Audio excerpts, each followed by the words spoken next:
You've told Trump to leave us alone. One of your GNU ministers stood here and gave him the finger. Now we are alone. The ANC have systematically chosen dishonor in their one-eyed international relations, and now we are going to suffer the consequences of these choices. Nomvula Mokanyana infamously said, "When the rand falls, we'll pick it up." When are you going to pick up the rand? Only thing that socialism produces is poverty, close quote. Yet we steadfastly adhere to this failed philosophy. We have become so... Okay, guys, so finally for today, I usually like to combine Arthur Trollip's speeches with Dr. Pieter Grunewald's speeches in Parliament here. But I think Pieter Grunewald, I think I read somewhere that he's actually stepped down from the presidency of the FF Plus because it's actually a little bit overwhelming to combine that with the Minister of Correctional Services and the duties on that. So I think that's why Conor Mulder, we might be seeing Conor Mulder here speaking more in terms on behalf of the Freedom Front Party and its members. But anyway, I thought Trollip, in his usual acidic way, in really describing some of the weaknesses of the ANC as a figurehead here in, of Action SA, is actually arguing that, the ANC now would want to hold AfriForum and Solidarity as scapegoats, right? Arguing that the scapegoating that has actually been characteristic of South Africa's, way of shifting its failures to a certain classes of people actually would not hold any water this time, all right? He also argues, he's also arguing, right, that really powerful arguments. He argues that now South Africa has actually asked Trump to leave them alone. Truly, now South Africa has become alone. He actually argues that even that there was a time a GNU member actually on the podium gave Trump a middle finger. So now they have to deal with the fact that they are now, South Africa is now going to be isolated. He actually mentioned, I think, Nomvula Mokonyane. I think I might need to look for that speech. But he said that she said when the rand falls, that South Africa will pick up the rand. And now he's actually asking a question that when is she going to pick this rand? Because the rand is slowly in a free fall ever since, I think, even the shock of losing PEPFAR, because now investors are really scared of, the possibilities of investing in South Africa, coupled with the problems with BEE, the ownership. I think I was listening to... There was this guy from the Institute of Race Relations who was actually breaking down the fact that there are these premiums in terms of BEE, that even if you have a contract of that might cost 80 billion rand, so to speak, there's a 10% premium on that. So at the end of the day, one who actually wants to invest in South Africa to the tune of 80 billion might have to pay an extra 20 or 30 billion to be able to secure that contract. That's what the BEE kind of thing really is straining investors, all right? And he's actually wondering where these premiums are going and how much these premiums are costing the country, because if those premiums can actually be channeled in a different way, this could actually be a representative of what Mike Burke calls cuts of expenditure, so that South Africa can prop up the budget and easily raise the 60 billion that Minister Godongwana was actually trying to raise with a 2% VAT increase, which might now be extended to a 0.75 thereabout VAT increase as an argument. And we're waiting for the 12th of March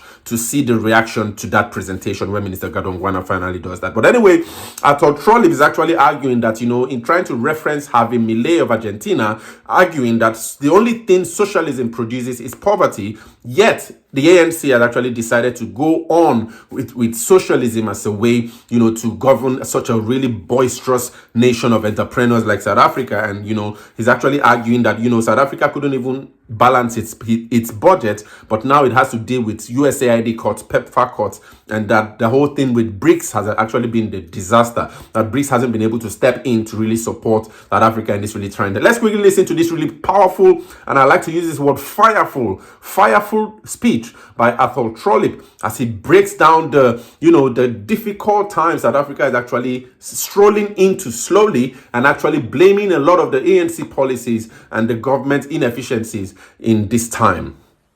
That we are having this debate today is a tragic legacy of 30 years of ill-considered and ill-fated choices made by this government.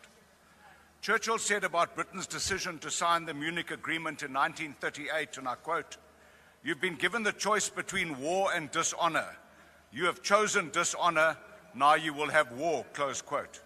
The ANC have systematically chosen dishonor in their one-eyed international relations, and now we are going to suffer the consequences of these choices.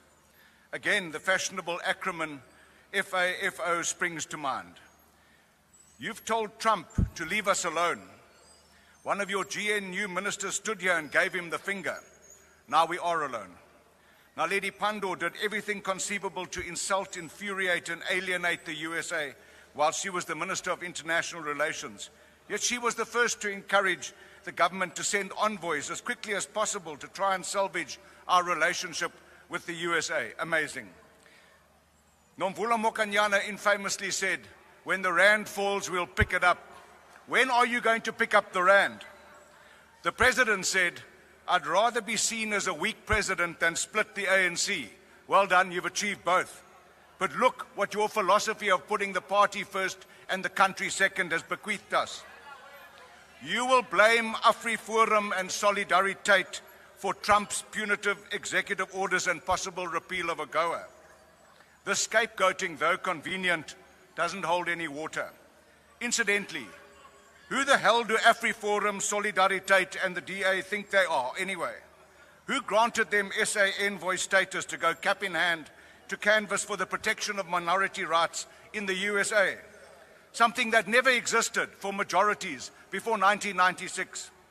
These protections in our Constitution and Bill of Rights far exceed the protections of minorities in the USA. A former leader of the opposition wrote this weekend that AfriForum has been peddling years-long racially divisive disinformation campaigns. Where are the real SA envoys?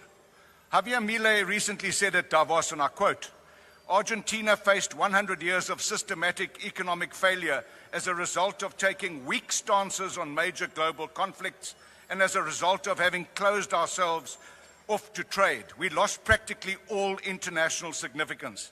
Argentina has been infected by socialism for too long, and that it would once again embrace the ideals of freedom, defense of life, liberty, and private property," close quote. The world has embraced Argentina's commitment to these ideals and as an example of fiscal responsibility to their collective advantage. Yet, you have chosen the exact opposite and wonder why we are facing global isolation, distrust, and unprecedented poverty. Milei also said, and I quote, "The only thing that socialism produces is poverty," close quote. Yet we steadfastly adhere to this failed philosophy. We have become so dependent on foreign aid from wherever we can get it that the termination of US aid and PEPFAR will have deadly consequences. You couldn't balance your budget 2 weeks ago, and now you've got an additional 8.7 billion rand for HIV AIDS program shortfall. Have your newfound international friends and the US enemies Iran that you were posing with this week and our BRICS partners offered any assistance? No, I thought not.